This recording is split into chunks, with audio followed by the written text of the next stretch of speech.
C'était la dernière conférence de presse de Martin Griffiths à New York avant qu'il ne quitte son poste de secrétaire général adjoint des Nations Unies pour les affaires humanitaires.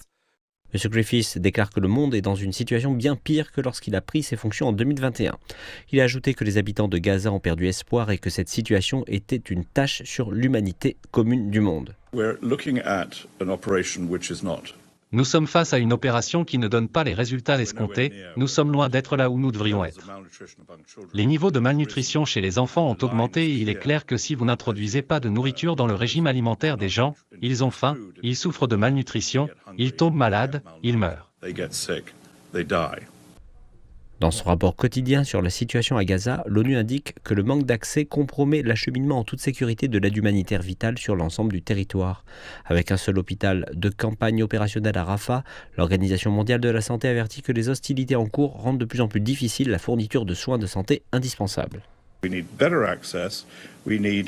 Nous avons besoin d'un meilleur accès. Nous aurons ensuite besoin de clarté sur la façon dont les travailleurs humanitaires sont nécessaires pour aider à la distribution de cette aide. Vous ne pouvez pas simplement déposer l'aide et partir, cela doit être distribué de manière à ce que les plus vulnérables aient la priorité afin qu'ils soient en mesure de rentrer en toute sécurité. Ce n'est donc pas une science de pointe. C'est quelque chose dont nous avons besoin partout. Nous avons des systèmes de notification en Syrie, en Ukraine, à Gaza, et j'en passe, mais ils n'ont pas fonctionné comme ils le devraient. Dans le même temps, les États-Unis ont demandé au Conseil de sécurité des Nations Unies de soutenir le plan en 3 phases du président Joe Biden pour mettre fin à la guerre qui dure depuis près de 7 mois à Gaza. Un projet de résolution a été distribué à tous les membres du Conseil et devrait faire l'objet d'un vote. Le Conseil est désormais saisi de 2 documents du genre.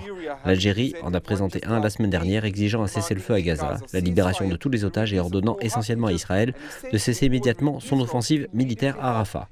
Mais alors que l'horloge tourne et que la guerre fait rage, le Conseil de sécurité aura fort à faire dans les jours à venir. Obtenir l'accord unanime des 15 membres sur l'une ou l'autre de ces résolutions relèvera d'une prouesse colossale.